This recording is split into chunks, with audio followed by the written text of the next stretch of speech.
For the best part of 45 years or more, the English doll maker Peggy Nisbet made historical costume dolls. Her most popular line throughout the whole of that period was her model of Henry VIII and his 6 wives.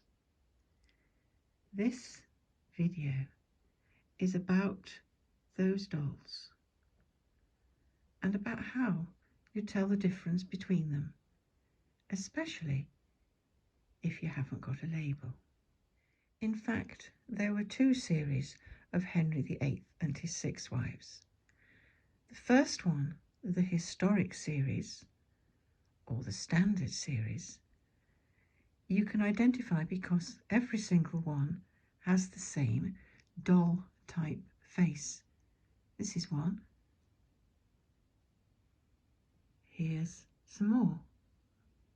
As you can tell, all of them have got exactly the same face, just with different hair colour and eyes. So it's possible to identify which ones are the historic series. And the code number for all of these dolls began with the letter H, as opposed to the other series, the portrait series, which began with the letter P. The only way to tell which one is which is by the little swing tag or book tag that hangs from their wrist.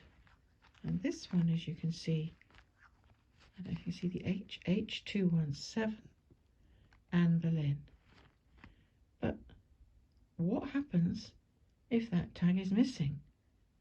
How do you know this one is Anne Boleyn when she looks exactly the same and has exactly the same face as this one, and this one, and this one? Is there a way to tell them apart? Fortunately, yes. And that's what I'm going to explain now. Now, this is for the majority of the standard series, the historic series. There are changes and there are differences, but this will give you a good chance of identifying the basic ones and the most common ones. So where do we begin? Let's begin with this doll. As you can see, she's still got her swing tag, and you can see it starts with the word collectors. That tells me this is an earlier doll, probably from the 60s. And if I look on the back to confirm that, there's nothing there. It's a blank tab. Now, I actually know who this one is because it tells me inside that this one, if I can get it for you, whoops, is Catherine of Aragon. But actually, I don't need the tag to tell me this.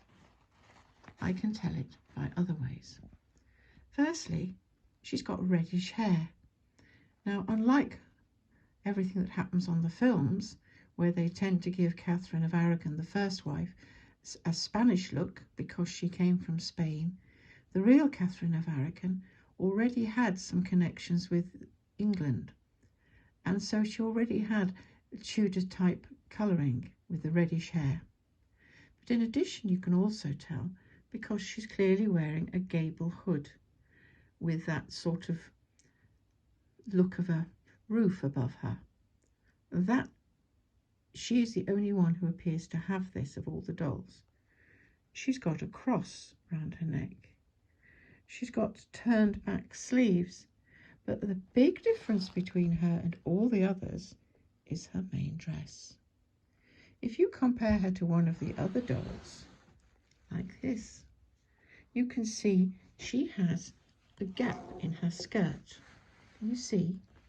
This is pulled back to reveal a fancy underskirt, and she also has braid down each side of that.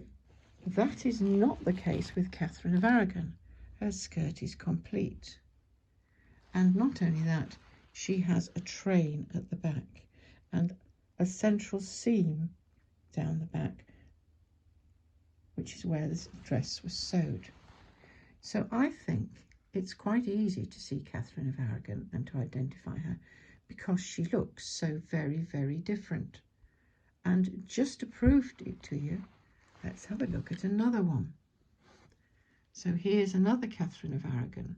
Look, there's the lighter brownish hair, the gable hood.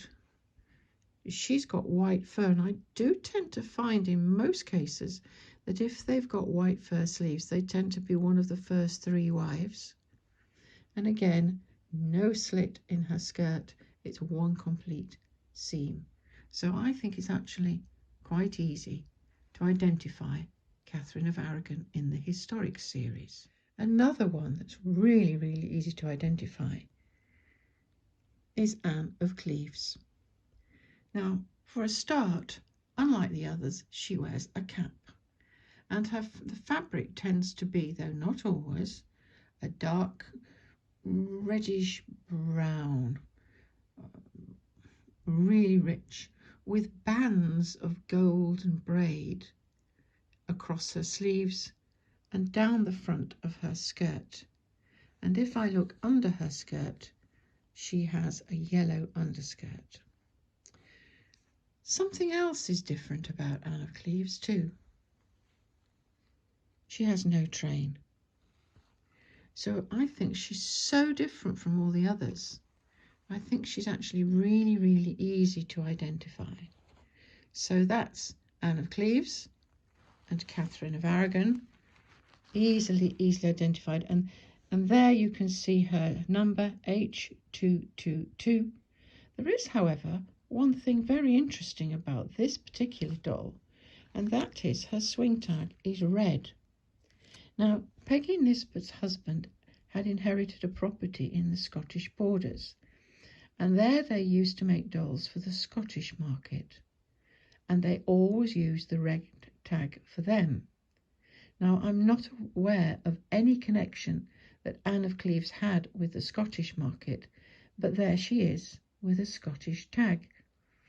I suspect this might have been around 1970, where the factory in Weston-super-Mare burnt down, and I just wonder, was this doll farmed out up to Scotland to help with production numbers? We shall see. Now this leaves me with 4 dolls left. There's Henry, he's easy to spot, isn't he?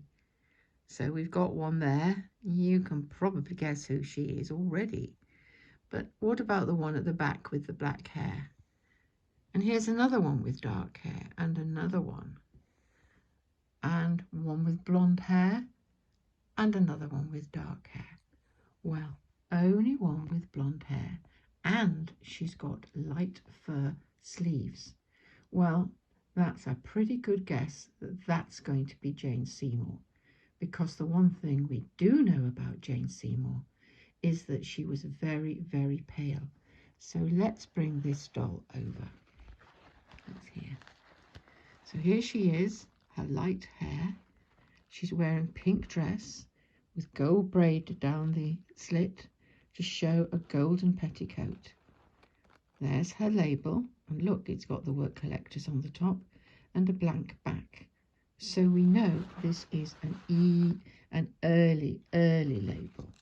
So if I turn it over, I can pretty well guess that this is Jane Seymour, and indeed there it is. There's her number H220, Jane Seymour, mother of King Edward VI.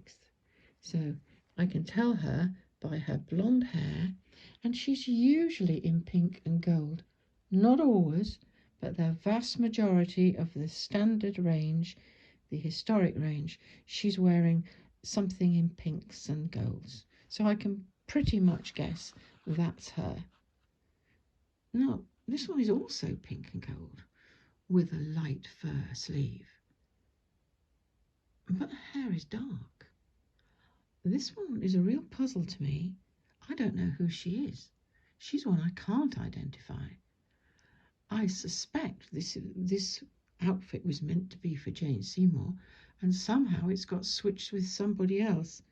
But honestly, I don't know. So let's see who else we've got. Here's a lady in pale blue and pink. And she's got dark hair and she's got light fur sleeves. The light fur sleeves indicates to me pretty well that she's one of the first 3 wives. So, dark hair, light fur sleeves, pale blue and a peachy pink on a doll that's often seen in dark blue and red. This has got to be Anne Boleyn. So let's go and have a look at that tab that we've got on her. There's the blank back. This is an early tag. Oh, a handwritten one too. But again, very clearly, Anne Boleyn. So I think this is a very, very early doll. So, here's another lady in blonde. But what a different neckline she's got. Filled in with a little bit of lace.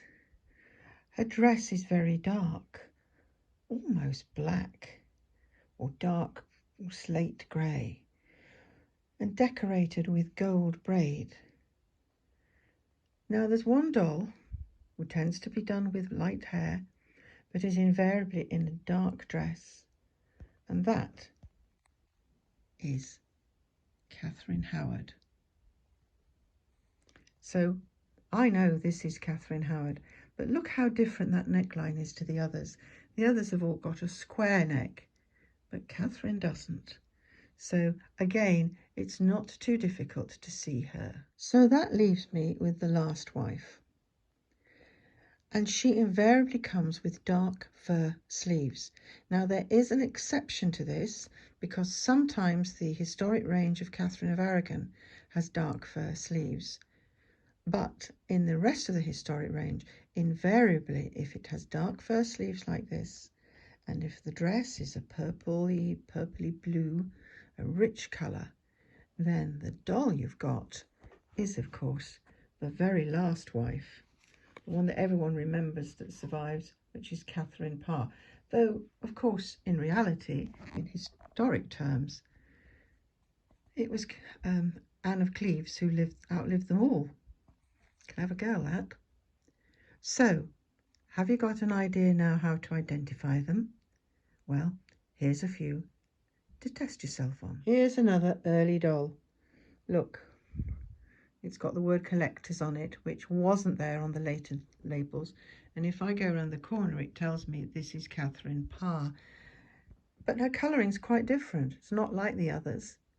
But there is that rich, dark fur round her sleeve. And that seems to be a really good indicator to identify Catherine Parr, as long as she's also got the slit underskirt showing from underneath. So what about this lady here? Light fur sleeves, remember, probably one of the first 3, square neckline, dark hair, a braid down the front, a rich red underskirt, a pale blue, it might be a dark blue sometimes, overskirt. There's only one person this can be. And that's Anne Boleyn. Can you see her just peeping through? So that red and blue combination so often indicates Anne Boleyn. So what about this lady here? Ignore her necklace. I've added that. It's just wired on, so I can take it off without damaging the doll at any time in the future. Look at those sleeves, the dark fur, the light coloured underskirt with the braid round the edge, the rich blue. In fact, it's actually more of a turquoisey blue if you see it in real life. Any guesses? Have you got it yet? That dark fur really is the clue. Of course, it's Catherine Parr, the last wife. And for your final one, who's this? She's got the doll face, so we know she's part of the historic range. She's wearing a cross. She's got a gable hood. She's got light fur sleeves. And her skirt is solid. There's no fancy petticoat peeping out underneath. Only one person this can be. Shall we just look at the back just to check, because we haven't really looked at the back with her. Yes, there's her long hood. got to be Catherine of Aragon, the first wife. So I hope this has helped you to identify the wives. Now, just remember there are exceptions. These dolls were made for a very, very long time. Best part of almost 50 years, in fact, and this was the most popular line. So inevitably, they were made with different fabrics and different styles. So this information applies only to the historic dolls.